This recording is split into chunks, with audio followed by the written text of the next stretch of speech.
20페이지 상단에서 두 번째 줄 바꾼데 보시면은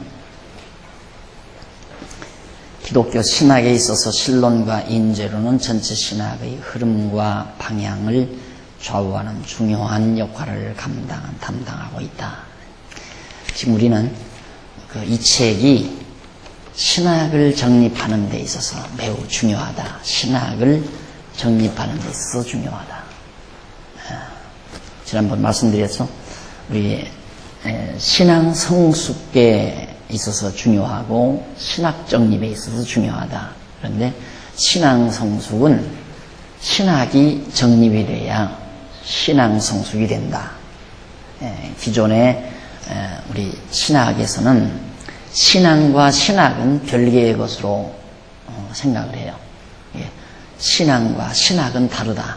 그러니까 신학은 신학이고 신앙은 신앙이다. 왜?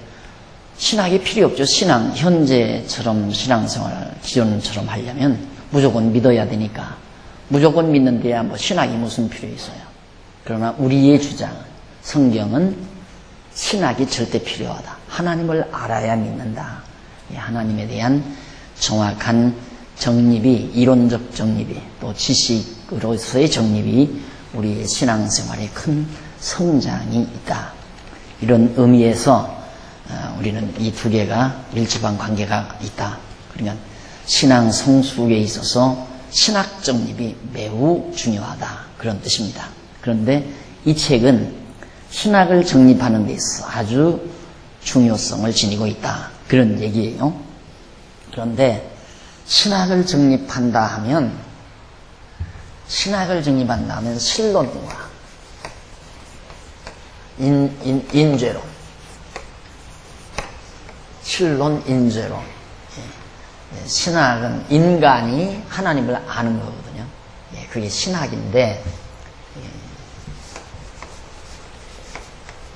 신학에 있어서 인간이 하나님을 아는 것이, 하나님을 배우는 게 신학인데, 인간은 도대체 어떤 존재이며 신은 어떤 존재인가, 이걸 아는 것이, 그러니까 하나님이 전능자다, 우리처럼 100% 전능자다라고 하는 거하고, 하나님이 100% 하는 게 아니라 50% 하나님이 하시고 인간이 50% 한다, 이렇게 생각하는 것과는 신학의 방향이 확 달라져 버리죠. 우리는 완전히 인간은 무능하고 하나님의 능력이 100%다. 그러니까 바로 신론과 인죄론은 신학 정립에 있어서 아주 그 방향, 성격, 좌우를 완전히 판가름한다. 이 두 가지 신론과 인죄론이. 그래서 그러므로 수많은 난제들을 그대로 남겨둔 채 오늘날까지 전해 내려오는 기존의 모든 신학 체계는 근본적인 재검토를 받아야 하며, 지금까지 2000년 교회사를 통해서 전해 내려온 신학 체계들은 재검토가 돼야 돼요. 그리고 지금 현재 재검토하고 있고요. 그래서 자꾸 신학교 커리큘럼이 이렇게 바뀌어요. 지금 나 다닐 때 총신의 커리큘럼하고 지금의 그 학과목, 수업 과목들하고 전혀 다르다 말입니다. 우리 다닐 때는 이런 신론, 인죄론, 기독론 이런 것들이 줄을 이뤘거든요. 그런데 지금은 이게 무색한 거죠. 왜? 이렇게 해봐도 안 찾아지니까, 해답이 안 떨어지니까, 뭔가 정리가 안 되니까. 그러니까 이렇게 정리해보고 저렇게 정리해보고 그러는 거죠. 그러니까 정말 올바른 진리가 있다면 항상 10년 전에 신학을 다니든 10년 후에 다니든 20년 전에 다니든 지금 다니든 그 과목이 일정해야 되잖아요. 같이. 근데 그게 자꾸 변모한다는 말입니다. 그래서 정말 이 혼란을 우리가 지금 마지막 종집을 찍겠다는 얘기가 됩니다. 다시 말해서 이제는 신학은 더 이상 혼란을 겪지 말라. 왜? 해답이 분명하니까. 너무 분명하고 확실하니까. 이게 이제 우리 교회가 해나가는 작업입니다. 우리 교회가 하고자 하는, 또 우리 강남노예가 해나가는 중요한 작업이죠. 그래서 이 작업을 맡아서 주로 이제 행동으로 옮기는 것이 바로 신앙연구원 활동이고요.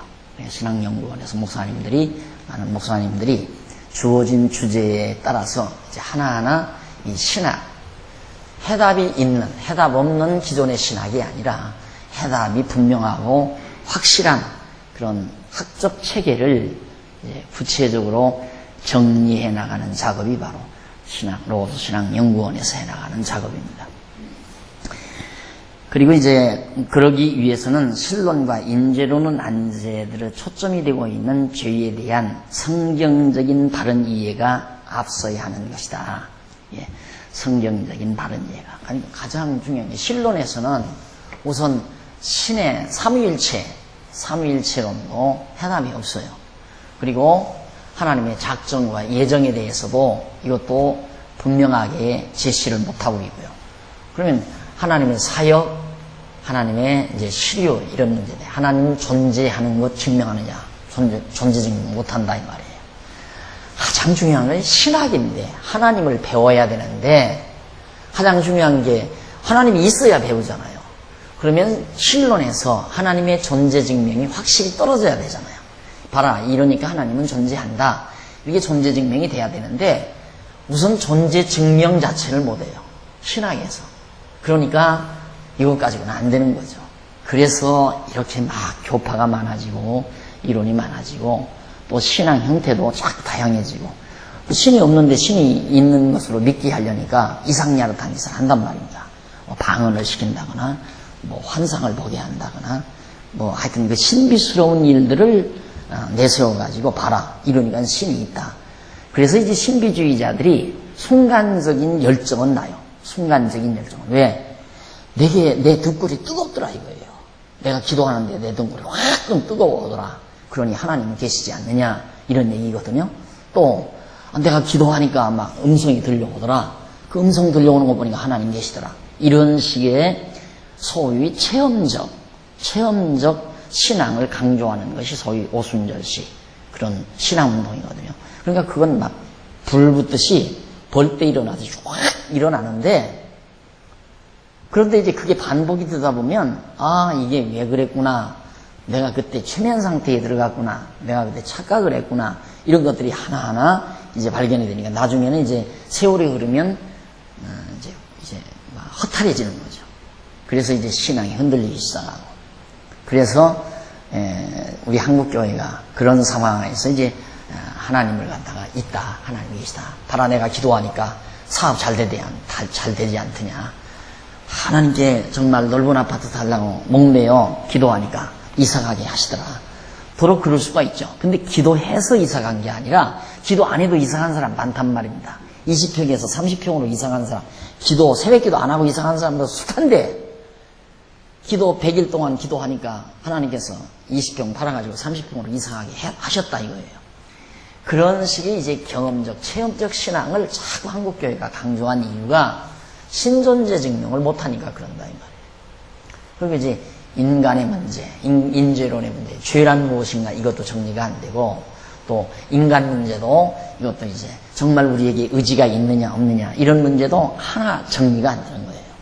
그러니까 장로교는 하나님 전능자라고 하면서도 인간의 의지가 있다라고 말하고, 이 사람들은 알미니안주의자들은 하나님의 능력 50%, 인간의 능력 50%, 이래서 인간과 하나님이 합력해야 뭔 일이 이루어진다. 아무리 하나님이 하시려고 해도 내가 안 하면 하나님도 못 하신다. 이런 식의 이제 신관을 가지고 이런 식의 신학을 정립하는 거예요. 그러니까 신앙생활 형태도 막 달라질 거 아니겠어요. 내가 안 하면 하나님도 못 하신다. 그러니까 하나님 내가 이렇게 할 테니까 하나님 날 도와주십시오.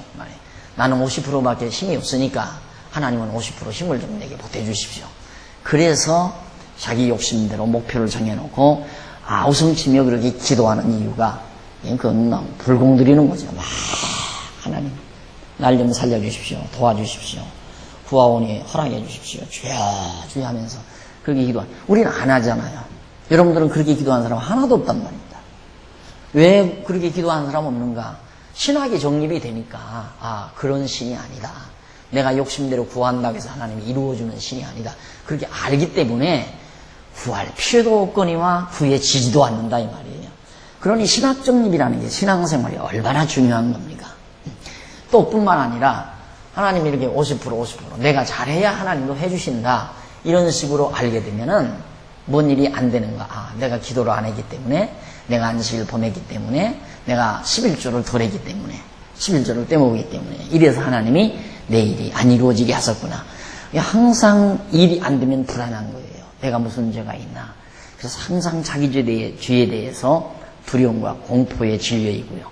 이게 이제 이런 이들의 신앙생활의 행태거든요. 그러니까 항상 편안함이 없어요. 신앙생활을 해도 마음의 평강이 없다 이 말이에요. 이런 식의 신학을 정립하고 있으면. 그런데 여러분은 누가 군갈쳐도 끄떡없잖아요.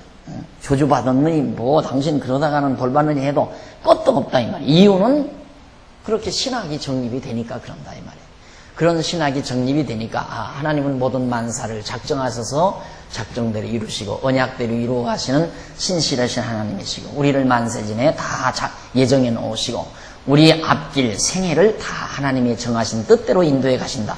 그렇게 하나님을 신학을 정립해 놓고 보니까 근심 걱정 없어져 버리잖아요. 욕심도 사라져 버리고 내가 욕심 부린다고 해서 이루어지는 거 아니니까 내가 또 막 안 하려고 한다고 해서 안 해지는 것도 아니잖아요. 늘 제가 강조하듯이 하나님이 하게 하시니까 하는 거다. 하나님이 되게 하시니까 우리는 하는 것이다. 이런 신학을 우리가 정립하고 보니까 늘 마음에 평안이 있고 두려움도 없고 근심 걱정도 사라지고 이게 우리 신앙 성숙 아니에요. 그래서 신학은 이 신앙 성숙에 아주 밀접한 관계가 있을 뿐만 아니라 이게 바탕이에요. 신학이 정립이 돼야 신앙이 자라나요. 그러니까 바로 이 책은 신학 정립에, 저 신학을 정립하는데 매우 중요하다. 신학이 정립이 되면 신앙은 자라나게 돼 있고, 그래서 지금 그 대목을 우리가 공부하는 거거든요.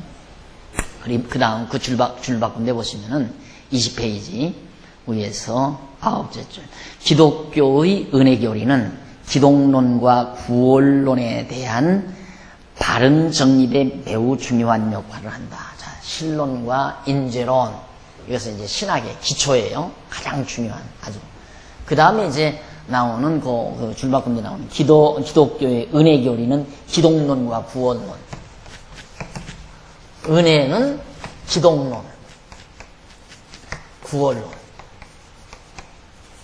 이것과, 우리가 지금 율법과 죄 그리고 은혜 그거 공부해 가잖아요. 근데 은혜의 교리가 무엇과 관계 있는가? 기독론과. 예수가 우리에게 오셔서 우리 죄를 용서해 주시고 십자가에 못 박혀 대신 죽으셨는데 그 기독론을 옳게 이해를 해야 은혜에 대해서 다시 말해서 은혜가 무엇인가를 바르게 알면 기독론이 바르게 정립이 되는 거죠. 예수가 그리스도가 누구인가? 그리스도가 왜 오셔서 십자가를 주셨는가? 이런 것들이 신학적으로 바르게 정리가 돼요. 또 구원론, 우리가 구원 얻은 것이 우리의 노력으로 되는 것도 아니고 우리의 공로로 되는 것도 아니고 정말 하나님의 온전한 은혜로 됐다는 것이 정리가 되면 구원론도 올바르게 정리가 되는 거예요. 그러니까 이 은혜라고 하는 이것이 우리가 공부해가는 은혜라고 하는 문제가 얼마나 우리 신학 정립에 중요한 역할을 하는가를 지금 거기 말해주고 있는 겁니다. 그래서 거기 기독론과 구원론은 일반적으로 전통적인 신학의 내용으로 볼 때 그 중심부를 이루고 있는 내용입니다. 그런데 기독론에 있어서나 구원론에 있어서 아직도 풀어야 할 난제들이 너무도 많이 쌓여 있습니다. 이 기독론과 구원론에 여기에 있어서의 난제, 어려운 문제, 해답을 얻지 못한 문제. 당장 예수가 십자가에 못 박혀 죽으신 것이 하나님의 작정대로 된 것이냐, 그러니까 영원전 하나님의 작정대로 죽으신 것이냐, 안 그러면 아담이 타락했기 때문에 죽었느냐, 이것도 정리가 안 되는 거죠. 그 문제도.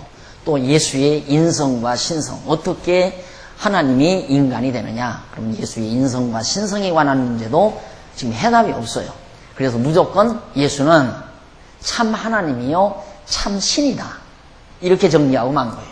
참 하나님이고 참 신이다 이 말이에요. 아니, 참 하나님이면 참 인간이다. 그럼 참 인간이라고 한다면 우리는 거짓 인간이라는 얘기가 되죠. 잘못하게 되면. 그러니까 그러면 참 인간이라는 말이 우리와 똑같은 인간이라고 한다면 그럼 예수님도 똑같이 우리와 다름없는 죄성을 입고 또 죄를 지을 수밖에 없는 몸이고 그런데 아니다. 예수는 죄가 없는 분이다. 그 말이에요. 그 죄가 없는 분이라면 우리와 다른 거 아니에요. 그래서 이제 독일의 신학자 바르트라는 사람이 참인간이라는 말을 하는 거예요. 참인간. 우리는 쉽게 말해 거짓인간이고 예수는 참인간이고 그러니까 제3의 인간이죠. 아담 타락하기 이전의 인간, 그 다음 타락한 우리 인간, 이 인간이 아닌 제3의 인간. 이런 식으로 이제 기독론을 정리하는 예수에 대해서. 이게 얼마나 정말 신학적으로 얼마나 많은 혼란을 가져오는 문제인지 모릅니다. 또 구원론도 아까도 말했지만 여기서 구원론이 우리의 공로냐, 우리의 정말 우리의 공로가 아니라 온전한 하나님의 100% 은혜냐. 이런 것도 구원론에서 이제 우리 구원론 공부해 보면 성화될 때 이 성화 다 하나님께서 우리를 전적으로 은혜로 우리를 구원해 주시는데 거룩하게 되는 데는 우리의 공로가 필요하다. 이게 이제 전통적인 장로교 교리예요. 신학이란 말입니다. 성화가 거룩하게 변화되는 것은 우리의 노력이 필요하다. 내가 지난주에도 말씀드렸지만 우리 백장로님 지금 아무런 육체의 소욕이 없어요. 욕심이 없단 말입니다. 오직 하나님 나라에 대한 소망만이고 성화의 절정이라고 그랬잖아요. 완전히 이제 성화의 절정. 마지막 이제 육체의 숨이 딱 끊어지면 그때 이제 완전히 성화가 이루어지는 거거든요. 그것이 이제 성경이 가르치는 바란 말입니다. 그런데 그게 인간의 노력으로 되느냐? 내가 늙고 싶어서 늙는가? 하나님께서 우리를 점점 늙게 해서 우리의 육체의 소욕을 죽이고 속사람이 자라게 하고. 이게 바울이 겉사람은 후패하나 속사람은 날로 새롭도다. 그게 늙어가는, 익어가는, 성화되어져가는 인간의 모습을 사도 바울이 표현한 거란 말입니다. 그럼 겉사람이 후패해지는 것이 내 노력으로 후패해지는 게 아니잖아요. 내 노력으로 후패해지려면 이제 금욕주의에 사로잡혀야 돼요. 금욕주의에 매여야 돼요. 금욕주의는 밥도 먹지 말아야 되고 막 금식해야 되고 이 썩을 육신이 썩어질 육신 하면서 이제 우리 교회에서 배웠잖아요. 막 기둥 하나 세워놓고 기둥 저 꼭대기에 올라가서 밥도 안 먹고 막 몇 달 계속 바짝 말라서 앙상하게 뼈만 남을 때까지. 그게 이제 성자라는 거죠. 그래서 유명하잖아요. 교회에서 기둥성자란 말. 기둥 위의 성자, 기둥성자. 이게 이제 금욕주의 사상, 중세 금욕주의 사상에서 나온 잘못된 사상이거든요. 그런데 대부분의 신자들을 그런 쪽으로 이끌어가요. 그래서 자꾸 금식을 시키고 육체의 정욕을 초복종시키라고 해서 자꾸만 이런 금욕주의 사상을 이런 잘못된 그렇게 해서 우리가 성화되어지는 것은 그게 안 된다 이 말이에요. 전적으로 성화도 하나님의 절대적인 전능하신 능력 100% 하나님의 주권에 의해서 성화가 되는 거지 인간의 노력으로 되는 게 아니거든요. 근데 그런 것들도 지금 구원론에서 정리가 안 된다 이 말이에요. 그래서 이제 많은 이론들이 나오고 그렇기 때문에 이 은혜의 교리라고 하는 것은 은혜면 100% 은혜지 은혜를 주는데 성화만은 인간의 노력이니까 100%가 아니고 약 한 70%는 은혜고 30%는 인간의 노력으로 이루어진다. 이런 식이 되진다 이 말이에요. 그러니까 이렇게 되면 이제 신앙생활의 형태가 달라지는 거죠. 신앙생활의 형태가 달라지면 이제 이런 기둥성자처럼 금욕주의에 매달려야 돼요. 그래서 내가 그냥 밥도 굶고 그냥 오래 철야기도도 하고 자기 육체를 자꾸 막 학대하고 자기 육신을 학대해야 돼요. 그래서 이 육신을 소중히 생각하지 말고 그게 이제 헬라 철학의 잘못된 사상이죠. 이 모든 육체에 보이는 것은 다 악이고 보이지 아니하는 것이 선이다. 이렇게 이제 극단적으로 생각하는 것이 그리스 철학의 근본 바탕 아닙니까? 그런 이제 이원화된 잘못된 사상이 금욕주의로 이어지는 거예요. 그러니까 이 보이는 썩을 육신, 이 썩을 육신을 위해서 뭐 그렇게 잘 먹고 뭐 그렇게 잘 입고 그럴 필요가 있느냐? 이건 다 썩어질 육신, 더러운 것이다. 이렇게 하는 게 소위 이제 잘못된 금욕주의 사상이란 말입니다. 이렇게 되면 이제 그렇게 돼야죠. 그래서 교회가 성도들의 신앙을 엉뚱한 방향으로 인도해 가는 거거든요. 우리는 그게 아니잖아요. 하나님이 주시면 잘 먹고 잘 입고 마음 편안하게 하나님의 은혜의 영광을 찬미하고 그렇게 살라는 거 아니에요? 네. 뭐 때문에 하나님이 주셨는데 맨날 굶어요? 뭐 왜 굶느냐 이 말이죠. 다 하나님이 재물을 주시는 건 먹고 입고 쓰라고 주신 건데, 안 그래요? 재물을 어디다 써요? 싸놓는 데 쓰나요? 재물은? 안 그러잖아요. 재물은 먹고 입고 활용하는데, 집도 짓고 우리 편리한 건 만들어 놓고 딱 그런 데 쓰라고 하나님께서 재물 주는 거 아니에요. 그게 이제 우리들의 성경이 전하는 바라는 성경이 전하는 바라는 건데, 이제 지도자들이 신학적으로 신학 자체가 잘못돼 버리니까 신앙이 그렇게 이상한 방향으로 흘러가 버린다는 얘기입니다. 그래서 정말 이 신학을 바르게 정립한다는 것은 굉장히 신앙생활에 중요한 그 영향을 미치게 되는 거죠. 자, 그 다음 그 밑에 기독론에 있어서 근본 성자 하나님이신 예수가 인간의 죄를 대신해 십자가에 비참하게 죽으시고 피를 흘려서 대속해 주신 섭리를 중요하게 추구하고 있다. 그리고 일반적으로 이와 같은 섭리 내용을 은혜의 섭리라고 하잖아요. 은혜의 섭리, 하나님의 은혜다. 예수님께서 십자가에 지신 게 은혜다. 또 그러나 여기에도 이 기독론에 난제가 없는 게 아니에요. 예수의 십자가의 대속의 죽음이 인간 타락 이전에 하나님의 작정하신 일인가, 아니면 타락 후 이후에 응급대책으로 주신가. 아까 제가 말씀드렸죠. 자, 하나님께서 인간을 창조했는데 영원 전에 하나님께서 여기서 예수님 보내실 걸 미리 정하고 아담 타락도 하나님이 미리 작정하셨는가, 아니면 아담이 타락한 후에 아이고 큰일 났구나, 안 되겠다, 그래서 예수를 보내기로 뒤늦게 응급대책을 세우셨는가. 이것도 아무도 말을 못해요. 이것도 정리가 안 돼요. 이렇게 미리 작정했다고 하면, 그러면 아담이 타락 안 했어도 예수가 온단 말이냐? 이렇게 질문하면, 아담이 타락 안 했는데 뭐하러 예수가 오나? 십자가 안 지려면? 그러니까 그건 아니지. 그러면 작정할 필요가 없잖아. 이거예요. 그러면 아담이 타락한 이후에 그러면 예수를 십자가에 못 박히기 위해서, 우리 죄를 용서하시기 위해서 보내기로 응급대책을 세운 거냐? 그렇다면 하나님은 전지전능하신 분이 아니지 않느냐 이거예요. 하나님이 벌써 인간을 창조해 놨으면 인간이 타락할 것을 알았어야 하는데, 타락할 것도 몰랐으니까 예수 올 것 작정도 안 해놓고 있다가 타락하니까 그때야 응급대책으로 예수 보낼 걸 정하셨다고 한다면 그것도 안 됩니다. 그러니까 이 말도 못하고 저 말도 못하고 올봄 이런 질문을 신학교에 가서 딱 질문을 하면 당신이나 연구하라고 한다고요. 당신 그런 거 몰라도 된다고 그러고, 또 그건 신비에 속한다고 해버리고. 근데 질문이 필요가 없어요. 그래서 이제 자유주의 신학이 생기는 거예요.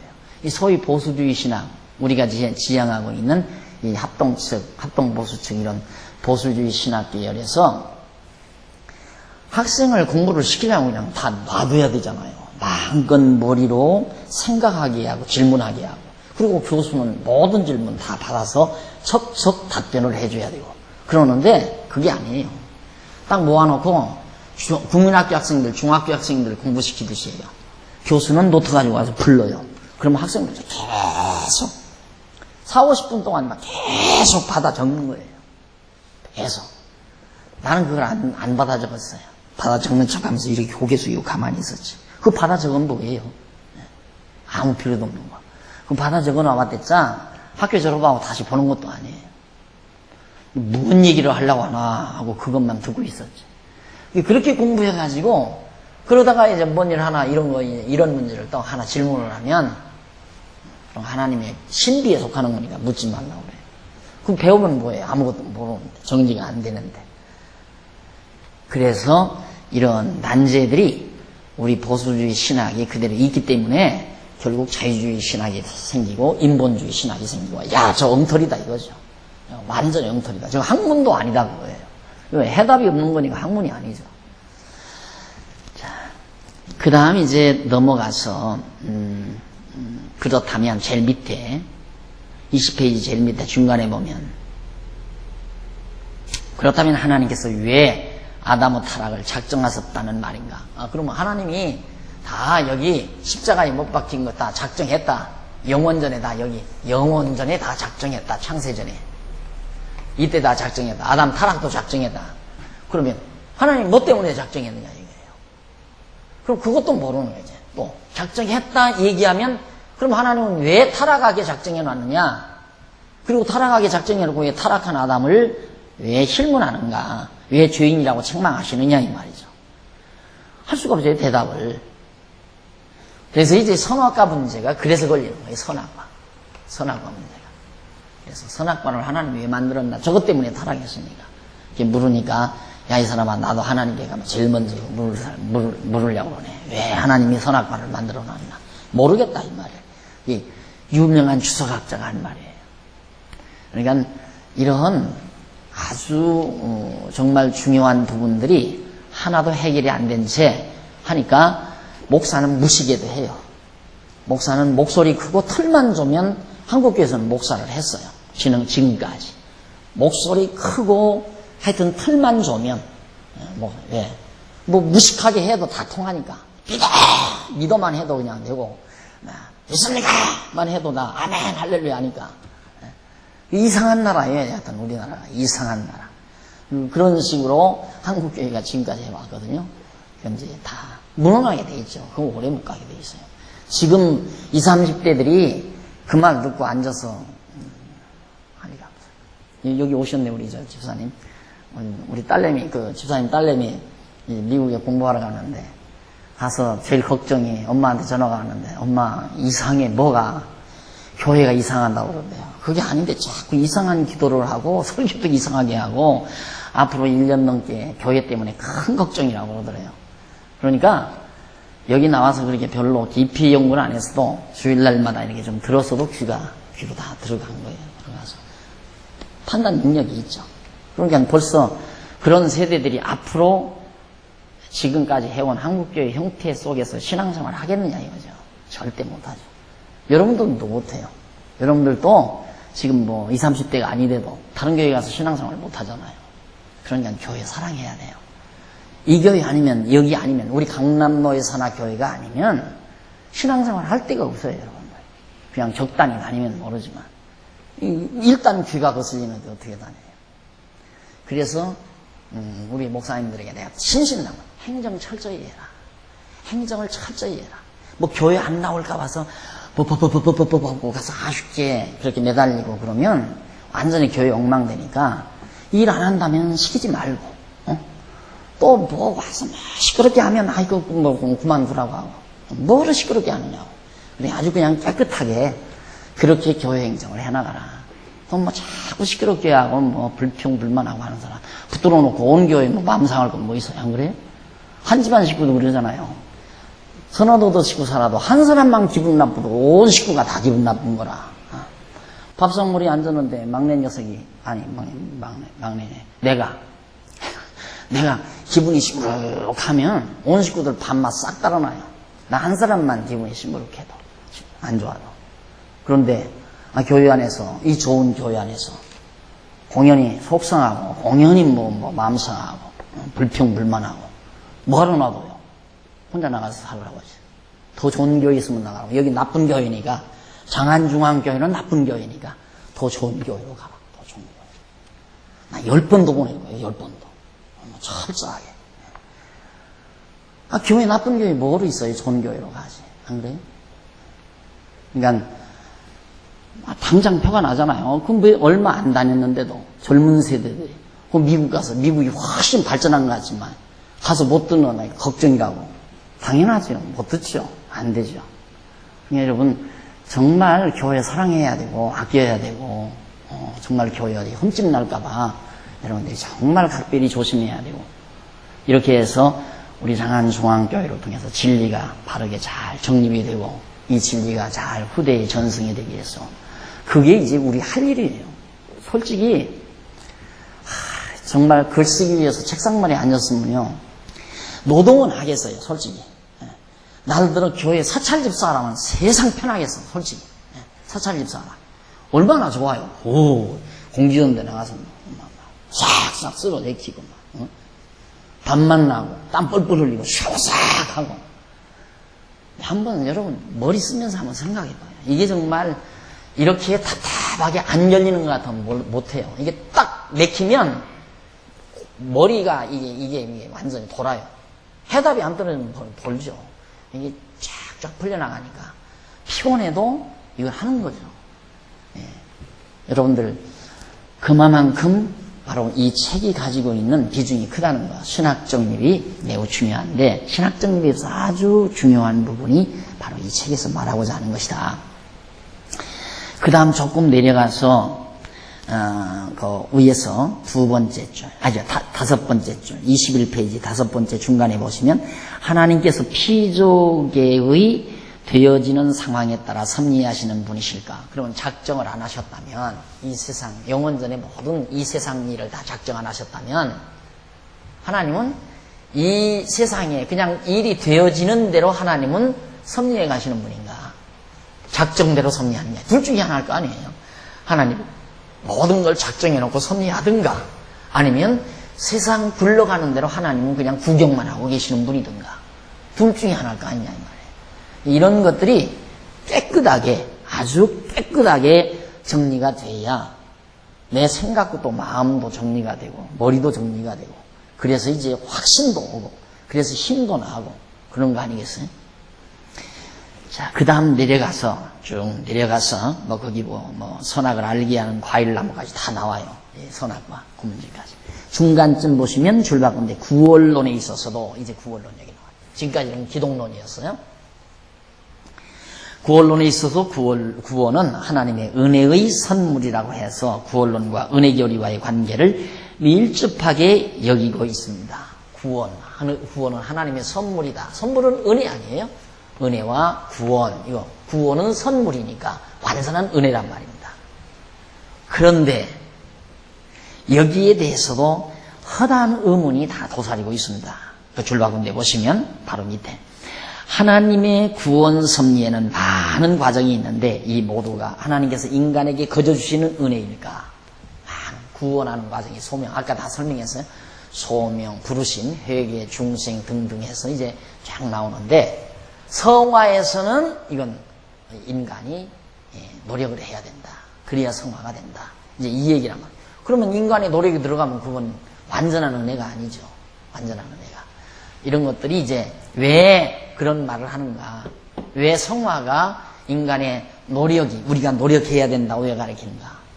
저것마저도 하나님이 다 해준다면 교인들이 다 태만해져 버리니까. 태만하다 이거예요. 뭐 하나님이 다 해주시는데 할 거 하나도 없다 이거예요. 그렇게 어리석어요 사람들이. 그러니까 어떻게 생각하느냐면 내가 뭘 하고자 해서 하는 줄 알아요 사람들이. 내가 다 단독적으로 내가 무엇을 하고자 해서 그게 아니고 하나님께서는 우리 환경과 주변을 섭리하셔서 내 마음속에 하고자 하는 생각을 불러일으키는 거거든요. 그래서 하게 하시는 거란 말입니다. 근데 그걸 모르니까 교인들에게 예정론 가르치고 구원도 완전한 은혜다. 우리가 말하듯이 100% 은혜다. 그래버리면 그럼 연보는 뭐하러 해? 교회는 뭐하러 다녀? 구태여 봉사는 뭐하러 해? 교사는 뭐하러 하고 찬양대도 뭐하러 해? 이거 열심히 봉사하고 충성해야 하나님께서 이뻐해 보셔가지고 나를 구원해 주니까 열심히 충성하고 노력하고 그래서 이제 성화도 되고 그러려고 그렇게 사람들이 하는 거 아니겠어요? 또 그렇게 시키는 거고.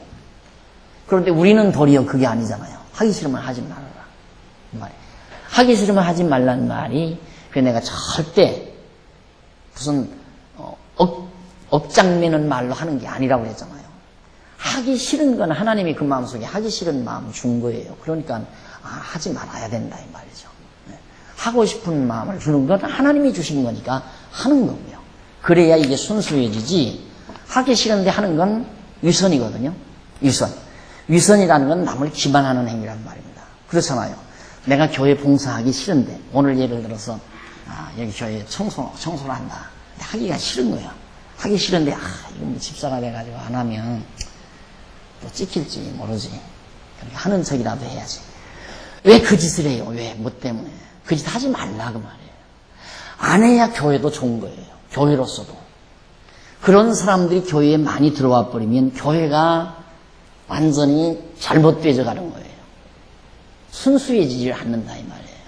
그러니까 내가 늘 교회는 일하기 위한 게 아니라 교회를 지키기 위한 것, 하나님의 몸을 성전을 지키기 위한 것이지 교회는 일하기 위한 게 아니라 이 말이에요. 착각하면 안 돼요. 그러니까 청소 안 하고 예배를 드릴 망정, 먼지가 있는 데서 예배를 드릴 망정, 그렇게 하기 싫은 사람이 하면 안 된다 이 말이에요. 연보도 하기 싫은 사람은 하지 말아야지. 하기 싫은데 자꾸 해놓으면 딴 생각이 든다 이 말이에요. 하기 싫은 거 해놓으면 돈 아까운 생각이 들고, 그리고 이제 자꾸만 생각이 흐트러지게 되고, 그래서 생각이 같이 모아지지를 않고. 연보를 할 때는 다 뜻이 있어서 연보한 거 아니에요. 뜻이 있어서 연보였으면 올바른 같은 뜻대로 연보를 쓰니까 다 일하는 것도 즐겁고 연보하는 것도 즐겁고. 그래서 즐겁게 해라. 즐거우면 하고 즐겁지 않으면 하지 말아라. 아니 연보 좀 안 했다고 교회가 무너나는 건 아니잖아요. 그 하기 싫은 사람이 그거 뭐 몇만 원 안 했다고 해서 교회 예산이 뭐 그냥 당장 무너나고, 그런 사람이 많다면 교회 예산을 팍 줄여야죠. 그 순수한 것대로. 그래서 나는 해마다 그 생각을 꼭 하는 거야. 예를 들어서 한 10월쯤 되면 나는 2002년도에 총액, 예를 들어서 총액 200만 원을 하겠다. 그러면 연간 매월 예를 들어서 뭐 한 17만 원이라든가 8만 원이라든가 뭐 120만 원을 하겠다. 그럼 매월 내가 10만 원씩 연보를 하겠다. 이제 그 말이란 말입니다. 이렇게 미리 다 기쁨으로 작정해 놓으면 예산이 정확하게 나오잖아요. 예산이 계획연도가 내년도에는 얼마씩 들어오겠구나. 그렇게 딱 모아서 그거에 의해서 이제 예산을 딱 세워가지고 교회를 해나가면 되는데, 그걸 해달라면 안 하는 거야. 이걸 해달라면 안 써낸다 이 말이에요. 이걸 좀 내년도에는 어느 정도 연보를 하시렵니까 하고 설문지에 언젠가도 물었더라고요. 총무부에서 물었는데 쓴 사람이 몇 안 되는 거예요. 그러니까 짐작되고 하는 거예요. 대략 이 정도는 되겠지. 그러다 보니까 때로는 교회 살림하다가 모자라는 경우도 있고, 또 교회 살림하다 보니까 막 돈이 이렇게 남는 경우도 있고, 또 더 많이 남는 경우도 있고, 이런 부작용들이. 그럼 돈이 많이 남으면 시험 들은 사람 많아요. 교회에 돈이 많이 남아 돌아가면 시험 들은 사람이 참 많다고. 그러니까 교회에 돈이 많이 남아 돌면 안 돼요. 항상 그냥 딱 필요한 만큼 내서 다 교회를 해나가고, 그렇게 해야 되기 때문에 그냥 유선적으로 교회 생활하면 안 돼요. 정말 중심으로. 그래야 올바른 분들이 교회 앞장서서 교회를 해나가게 되고. 근데 유선적으로 하면 저 사람이 진심으로 하나 가짜로 하나 알 수가 없단 말입니다. 근데 진심으로 하지 않는 사람이 예를 들어서 교회 아주 중요한 요직에 또 앉게 되면 교회는 흔들 시끌짝 그래서 버글 그래지기 시작한다.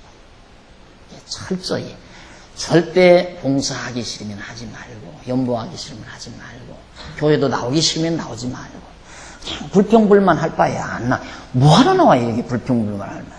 나쁜 교회를 뭐하러 나와요? 좋은 교회로 가지, 안 그래? 그러니까 나쁜 교회에 나오지 말고 불평불만 할 바에야 가서 좋은 교회를 세우든가 좋은 교회를 찾아가든가.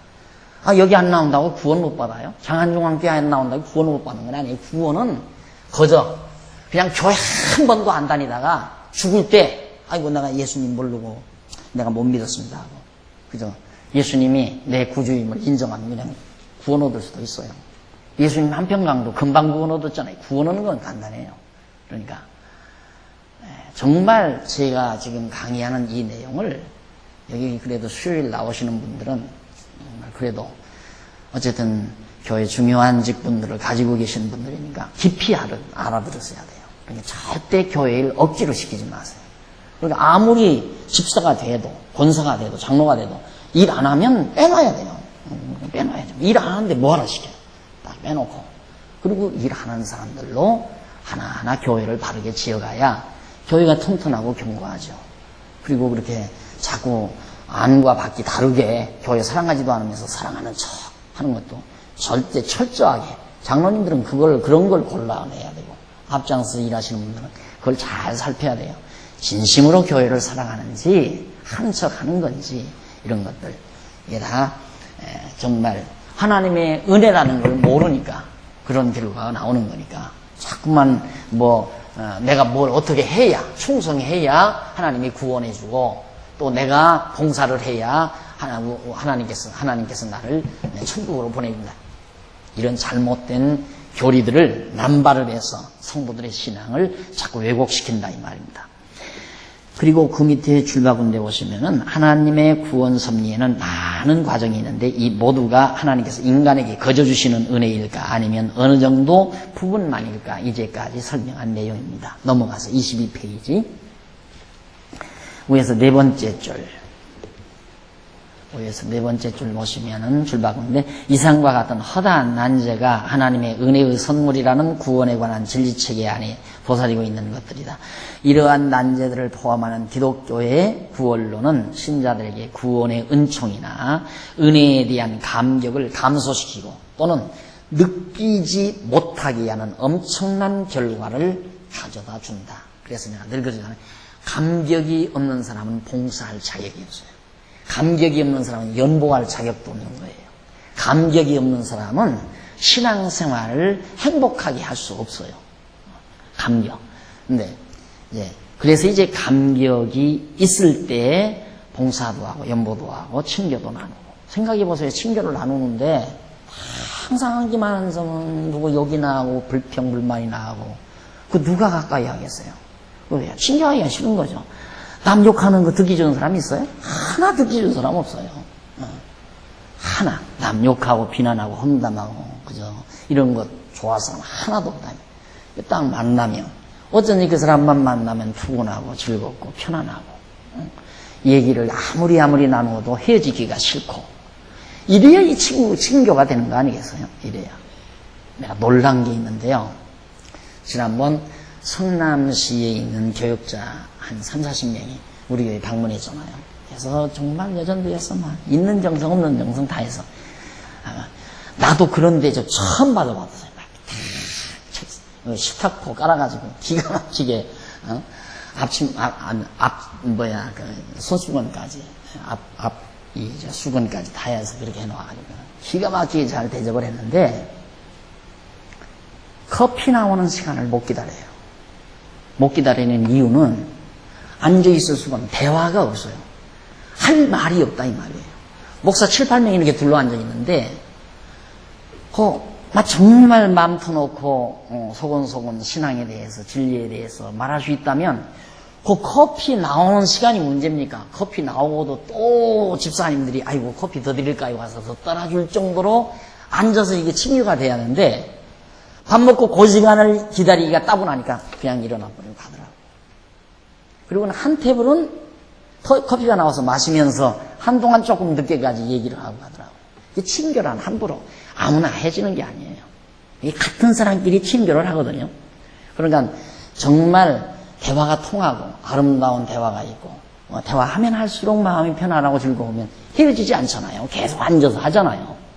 그렇게 해서 이제 대화하는 사람도 있고 또 하나 자기가 미운 사람 하나 도마에다 올려놓고 막 쪼아대는데 거기에 이제 마음이 통하는 사람들끼리 또 앉아서 쪼고 욕하고 비난하고 그러면 또 그것도 친교가 되는 거예요. 그걸 이제 마귀 친교죠. 마귀가 들어있어 같이 하는 친교. 말씀 안에서 진리 안에서 같이 정말 생명의 말씀을 나누며 주고받는 친교야. 그건 성령 안에서 하는 친교가 너무 분명하잖아요. 아무리 내가 친교하라 해도 처음에 안 됐잖아요. 여기 와서. 장안중앙교회에서 그렇게 친교 강조해도 하려고 애썼어도 잘 안 됐잖아요.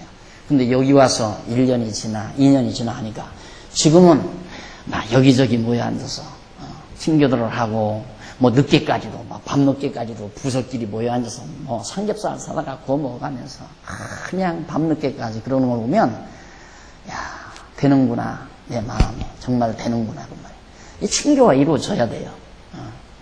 근데 대화가 없으면 대화할 말이 없으면 친교를 할 수가 없죠. 따분해서 어떻게 같이 앉아 있어요? 그렇잖아요. 그러니까 세상 친구들 앉으면 따분하니까 고스톱 하는 거예요. 고스톱 해서 까면 그놈 갖고 또 술 받아서 먹고 2차 3차 가고 할 수 없잖아요. 다른 거 뭐 해요? 시간을 어떻게 보내느냐 이 말입니다. 그러니까 정말 우리가 지금 여기 지금 하나님께서 우리에게 주시는 이 놀라운 은혜, 감동 이런 것이 있어야 은혜에 대한 감동이 있어야 감동받은 사람끼리 앉아있으면 할 말이 많잖아요. 감사한 말이 나오니까 감사한 말을 하니까 즐거운 말을 하니까 상대도 또 즐거워하고 나 감사하고 감동한 말을 하니까 또 상대도 또 감동을 하고 이러니까 뭐 두서너 시간은 거뜬히 우리들은 보낼 수 있잖아요. 앉아있으면 두서너 시간은 거뜬하게 신앙생활 했던 거. 어저께도 누가 자랑을 해요. 목사님 새로 1시까지 있었어요. 우리 뭐하고 고수도 조그만 그러니까 고수도 나야. 그럼 뭐 무슨 뭐 여자들 얘기했구만 그러니까 아닙니다. 그런 얘기도 안 했습니다. 그럼 뭐 했냐니까 신앙 얘기, 성경 공부하는 얘기로 새벽 1시까지 얘기를 하고 이렇게 돌아온다고 그런 얘기를 하더라고요. 바로 그런 겁니다. 내가 기쁘고 즐거우니까 앉아있으면 상대에게도 기쁨과 즐거움을 주고 그런 사람이라야 봉사할 자격도 있고 연보도 그런 사람이라야 할 자격이 있어요. 연보 아무나 하나요. 그러니까 돈 자랑하기 위해서 연보하면 이제 교회 문제가 생기는 거예요. 돈 자랑하기 위해서 연보하면. 또 자기는 안 내기 위해서 연보하면 이제 그게 문제가 생기는 거예요. 나 아니면 못한다 해가지고. 그러니까 없으면 덜 쓰면 되는 거고 있으면 좀 많이 쓰면 되는 거고 제 주장이 아니라 바로 그거예요. 하나님께서 바울도 그랬잖아요. 가난하게도 살고 부유할 줄도 알고 부유에 처할 줄도 알고 가난에 처할 줄도 알고 교회 연보 안 나면 좀 가난하게 살면 되고 뭐 이 등도 요만큼만 키고 안 그래요? 그리고 또 교회 예산 적으면 전기세도 좀 많이 줄이고 뭐 수도세도 좀 많이 줄이고 그리고 또 사는 거고 넉넉하면 그냥 환하게 좀 밝히고 돈 어디다 쓰겠다 그런 데 쓰고 사는 거지. 쓰고 살다 오라고 하나님께서 우리 생전에 주시는 돈인데 그런 거니까 그런데 구애받을 것도 없고요. 우리 정말 기쁘고 즐거운 분들 말씀 깨닫고 기쁘고 즐거운 분들이 다 같은 한 형제처럼 한 가족처럼 마음 탁 터놓고 우명한 생각 가지면 안 돼요. 속에 딴 생각 가지면 이중적 생각을 가지면 안 돼요. 그냥 솔직담백해져야 돼요. 그래서 정말로 마음 주고 마음 받을 수 있도록 그렇게 돼야지 자꾸 이제 그렇게 위선하는 감동이 없는데 하는 척하면 이제 위선이 나오는 거예요. 하나밖에 다르니까. 신앙에 대한 믿음에 대한 신앙에 대한 감동도 없는데 봉사를 한다. 그거 위선이라 이 말이에요. 그러니까 위선자는 항상 속과 같이 다르잖아요. 그렇게 되면 이제 정말 괴로운 거죠. 그래서 그런 것들이 은혜의 감동, 이 은혜관에서 바르게 정립이 돼야 된다. 자, 22페이지 중간에 보시면 줄바구인데 진리가 확증이 되면 의문의 여지가 없어야 하는데 진리가 확증이 되면 이게 뭘까 하고 의문의 여지가 없어야 하는데 의문이 있는 한 진리에 대한 회의 자꾸 의심이 생겨요. 그래서 기독교 신학이 진리로 확증이 되려면 반드시 모든 의문을 풀어줄 수 있는 구체적인 논리가 요구되는 것이다. 모든 의문이 다 풀어져야 돼요. 모든 의문이.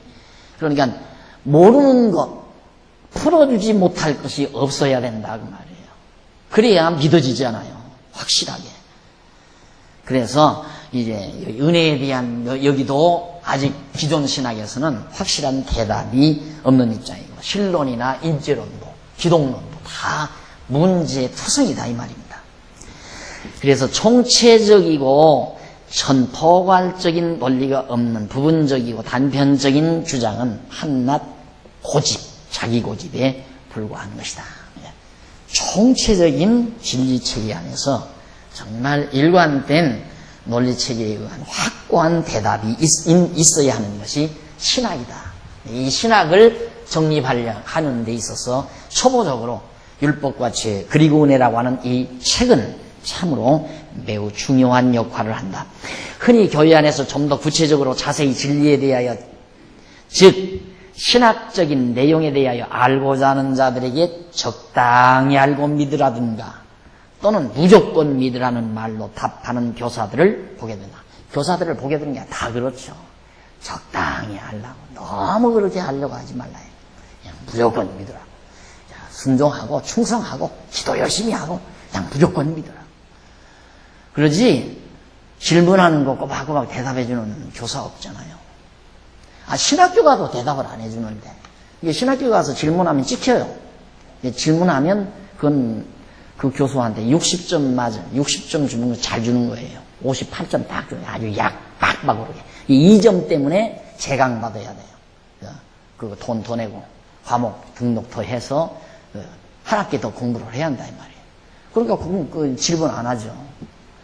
질문하면 안 되니까. 이제 질문하려면 조용히 과일이라든지 사가지고 교수실로 찾아가서 아무도 없는데, 다른 학생들 없는 데서 가서 조용히 물어보면, 그건 어느 학자도 모르고 지금 우리 신학계에서 문제로 있는데, 그래서 도저히 해결할 길이 없다고 솔직한 얘기 하지만, 많은 학생 중에서 질문을 던지니까, 이거 완전히 교수 병신 만드는 거 아니에요. 그런 게 열받으니까, 그거 58점이다. 그게 수두룩해요. 기존 신학에서.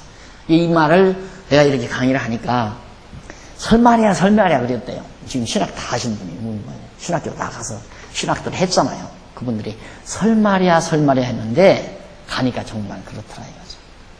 진짜예요. 진짜. 그러니, 그거 가지고는 기독교가 존립한다는 게 참, 미개한 사회에서는 그게 통해요. 지금까지 해도. 그러니까 이제 좀 미개발 지역. 이제 중국 대륙 같은 데도 이제 그 가난한 지역, 서민층 사는 그런 데서는 이제 한동안 또 교회가 되죠. 우리나라 되듯이. 그러나 이제 고도로 이제 지성이 발달하고, 문호가 열리게 되면 또 안 통하는 거죠. 우리나라 안 통해요, 이제. 20, 30대들에게 통하지 않아요. 절대. 그래, 이제 그 다음, 거기 보면, 믿음은 알기 때문에 믿는 것이 아니라 모르기 때문에 믿는다고 어느 학자가 말했다는 것이다. 이제 보통 유명한 학자가 한 말이에요. 믿음은 알기 때문에 믿는 것이 아니라 모르기 때문에 믿는다. 알면 그냥 알지 뭐하러 믿느냐. 아는 건 믿을 필요 없다. 모르는 걸 믿지. 이런 황당한 말을, 전혀 말되지 않는 말을, 학자들이 왜 답답하니까, 자기도 답답하니까, 아무리 공부해봐도 모르겠으니까, 그러니까 결국은 기독교는 알기 때문에 믿는 것이 아니라 모르기 때문에 믿는다. 이렇게 해서 이제 돌파구를 찾아요.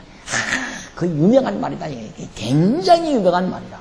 유명한 말이 아니라 제일 어리석은 말이죠. 내가 들을 때. 어떻게 모르기 때문에, 모르는 걸 어떻게 믿어요? 말이 안 되는 얘기죠.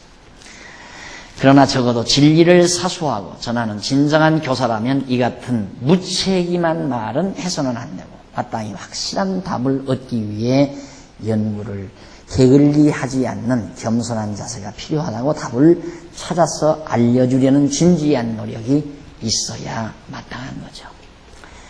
그러면 이제 대개 어떻게들 알고 있는가? 율법과 죄, 그리고 죄와 율법, 그리고 은혜라고 하는 이 부분을 대개의 사람들, 일반적으로 어떻게 알고 있는가? 일단 그 부분을 우리 한번. 이 책에서 주로 취급될 율법이라든가 죄라든가 은혜라든가 주제에 대해서 일반적으로는 어떻게 알고 있는가를 살펴보기로 합니다. 대부분의 학자들이나 교사들 또는 신자들은 이를 주제들에 대하여 성경과는 거리가 조금은 먼 의미로 알고 있는 자들이 있는가 하면, 더러는 성경과는 아주 판이하게 참 엉뚱하게 알고 있는 사람들이다. 성경과는 조금은 멀리 알고 있는 사람도 있는가 하면 아주 전혀 성경과는 판이하게 알고 있는 학자들이 참 많다. 그래서 교파마다 교리가 다르고 주장하는 바가 엄청나게 차이가 있는 경우도 있고, 같은 성경을 인정하면서도 아주 판이한 교훈이나 의식제도를 가지고 있는 교파들도 있는 까닭이 거기에 있는 겁니다. 교회마다 다 다르잖아요. 요즘에는 교회마다 달라요. 교회마다. 자, 이렇게 얘기하면 여러분들이 그럼 장안중앙교회도 다르지 않느냐, 다른 교회하고. 그러니 장안중앙교회가 옳고 그런 걸 어떻게 하느냐. 그래서 배워보라고 말이에요. 그래서 그냥 장안중앙교회도 다른 교회처럼 그렇게 그냥 그래서 다른 거 아니냐. 그래서 여러분들이 공부를 철저히 하지 아니하면 우리 교회의 소중함을 모른다고요. 그냥 여러 교회들 중에 하나, 그냥 뭐 다른 교회에서나 다름없는 비슷한, 조금은 달리 다르게 해보려고 하는 그런 교회, 이런 정도로 알지, 정말 장안중앙교회가 순수한 기독교를 추구해가는 그런 교회라고 스스로가 인정이 안 되면 이 교회, 우리 교인으로서의 참 큰 손실이죠. 자기에게 손해예요. 그걸 못 찾으면. 그걸 꼭 찾아야 됩니다. 이런 얘기하기는, 내가 이런 얘기하면 스스로 추구는 그런 얘기처럼 여러분 들릴지 모르지만, 제가 그렇게 어리석게 나 스스로 나나 추기 위해서 하는 얘기 아니에요. 절대. 그거 아니니까 여러분들이 뭐 지금까지도 성경 공부하고 있고 배워오셨으니까 아시겠지만은, 우리의 사명과 우리의 행복이 얼마나 큰가를 아마 발견하신 우리 집사님들이나 성도님들은 더없이 찾을 필요가 없으리라고 생각을 합니다. 그 다음 이제 첫째, 율법에 대한 일반적인 견해. 율법을 대부분 어떻게 알고 있는가? 처음에 이제 율법 나오잖아요. 율법. 이 율법을 대부분의 학자들이나 교회들이나 신학자들은 대개 어떻게 알고 있는가? 기독교 초기인 예수님 당시부터 사도시대, 교부시대는 물론 중세시대와 종교개혁시대 이후로 오늘에 이르기까지 율법에 대한 논쟁은 끊이질 않았어요. 예수님 당시부터 바리새인과 예수님과 격투한 것이 율법 때문에 격투했거든요. 다 논쟁한 것이 율법 때문에. 그 다음 사도 바울도 율법 때문에 갈라디아 교회라든가 히브리서라든가 이게 다 율법 때문에 막 논쟁 벌이잖아요. 사도시대, 교부시대, 중세시대, 종교개혁시대. 근데 오늘까지 이 율법에 대한 논쟁이 멎질 않는 거예요. 그러니까 해답이 지금 뚜렷한 정확한 해답이 성경적으로 이게 안 떨어지니까. 성경에 분명히 있는데 율법이란 무엇이다라고 얘기했으면 그대로 받아들이면 되는데 거기다 자꾸 플러스 알파를 시킨다 이 말이에요. 그렇지만 율법을 다 예수님이 이루었지만 요 만자를 꼭 붙여가지고 플러스 알파 자기 어떤 의지라. 우리가 율법으로 구원을 얻는 건 아니지만 우리 이제 장로교가 그러잖아요. 율법을 행함으로 말미암아 구원을 얻는 건 아니지만 구원을 얻은 자는 율법대로 살아야 됩니다. 이것이 최고의 복음주의자예요. 예, 이렇게 가르치는. 그렇게 이제 몇 년 전에 한 10여 년 전인가요? 한 5, 6년 전에 그렇게 이제 저기 어디야 방배동 쪽인가 그 버스터미널 있는 쪽 그 부분에 있는 어느 무슨 교회라더라. 교회에 있는 부목사가 이제 그렇게 가르쳤어요. 그런 식으로. 우리는 율법으로 구원 얻는 건 아니다. 은혜로 구원 얻는다. 이 은혜 강조한 거야. 그러니까, 그랬다, 이거. 야, 복음주의자다. 진짜 복음주의자다. 나왔다, 이거죠. 그러더니만 이제 율법으로 구원을 얻지만, 그 사람 책에 이거 나와요. 구원, 그 이후. 이렇게 딱. 구원, 그 이후. 그러니까, 구원받은 그 이후에는 율법을 지켜야 된다. 이거예요. 그러니까 지금 우리는 율법 지키고 살아야 된다. 안식일도 지키고 11조도 내고 율법대로 다 개고기도 먹지 말고 이런 거예요. 그게 최고의 복음주의자란 말입니다. 그래가지고 그게 막 인기가 있어가지고 우리 교회 다니던 젊은 놈들이 젊은 친구들이 상당수 그쪽으로 나가버렸잖아요. 내가 그래줬어요. 그래 가보라고. 가서 한동안 들어보더니만 이 책을 가지고 왔어요. 나한테. 이 책을 가지고 와서 목사님 선물하러 왔습니다. 딱 주면서 목사님 참 목사님이 하시는 말씀에다가 이것만 하나 플러스 시키면 세계에서 당할 자가 없다. 니나 그렇게 해라. 니나. 너나 그렇게 해라. 그러니까 모르면 다 당해요. 모르면. 그래서 그분이 이제 인기가 너무 좋으니까 거기에 원목이 이쪽 잠실 쪽으로 이렇게 분가를 내줬어요. 잠실 쪽 그 운동장 앞에 어디 거기 상가를 하나 샀다고 그러더라고요. 거기 와서 지금 하는데 처음에 막 굉장히 붐이 일어났죠. 붐이 일어나더만 요즘에는 그렇고 그래요. 요즘에는. 그러니까 이게 해결이 안 되니까 율법이란 무엇인가? 율법에 대한 견해가 이게 다 다르다 이 말이에요. 전부가 다. 율법을 지켜야 구원 얻는다는 쪽도 있고 예를 들어서 우리 교단이 아니라 장로교 안에 율법대로 절대로 율법 따라서 안식일 지키는데 주일날 짜장면 사 먹어도 안 되고 절대 주일날은 아무거나 해서는 안 돼요. 그러니까 고려파도 아닌데도 우리 총회장이 그때 우리 교회 이렇게 왔는데 주일날 점심을 거기서는 대초회장이 해드릴 수가 없으니까 사드린다니까 안 잡고 그냥 갔잖아요. 주일날 그런 거 사 먹으면 안 된다. 안식일을 지키기 위해서 그런 거예요. 그러니까 그런 정도로 율법에 대한 견해들이 다 달라요. 그래서 예수님 당시에도 율법주의자들이 바리새인에 대한 책망, 복음서에 많이 나타나 있죠. 그리고 사도시대에도 율법주의자들에 대한 책망과 경계를 위한 내용들이 바울 서신 내용에 24페이지의 서신 내용에 많이 나타나고 있는 거 우리 잘 알고 있습니다. 그 후 교부 시대를 지나 중세 로마 카톨릭 교회 시대에 이르러 율법에 대한 교리적인 구체적인 정립이 이루어지기 시작을 했는데, 중세기에 정립이 시작이 되기 시작했는데, 로마 카톨릭 교회 신학의 대가로 알려진 토마스 아퀴나스, 이게 이제 중세 로마 카톨릭 교회 신학자거든요.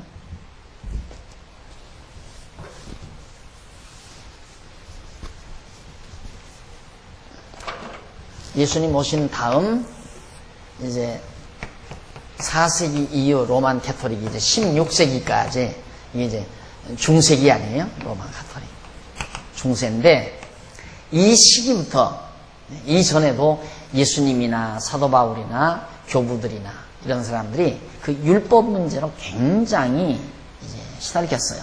바울도 율법주의와 더불어 투쟁을 했고, 예수님도 율법주의자인 바리새인들과 투쟁을 하고.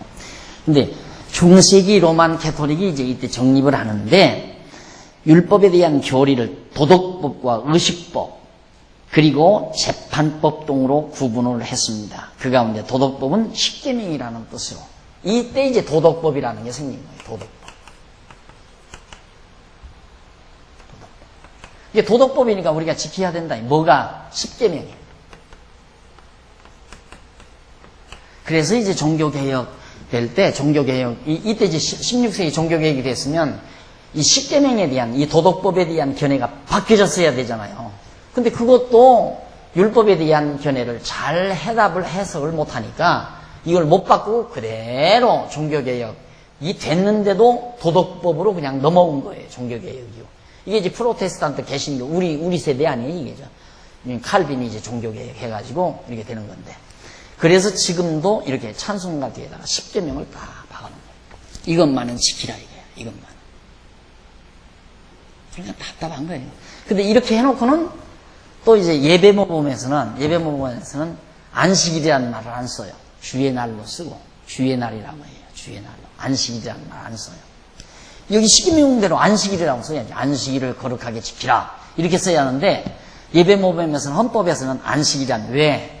체면이다. 자기들도 어느 정도 생각이 있습니다. 지금은 안식일을 지킬 때가 아니라는 거 알기 때문에 차마 그렇게는 못해도 그래도 뭔가 교인들에게 지키고 살아야 된다니까 이제 십계명이라는 게 이렇게 다 찬송가 뒤에다 붙여놓은 거예요. 이런 것 때문에 결국 율법 문제가 정리가 안 되니까 로마 교회가 다 모든 거 다 도덕법, 여기 아까 말씀드린 대로 이제 뭔 법입니까?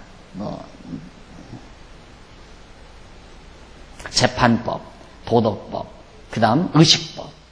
의식법은 이제 양 잡아서 제사 드리는 게 그게 의식법이고, 재판법은 이제 계명, 이제 율례, 소를 남의 소를 죽이면 어떻게 갚아라, 이런 재판법이고, 도덕법, 이건 십계명이 도덕법이다.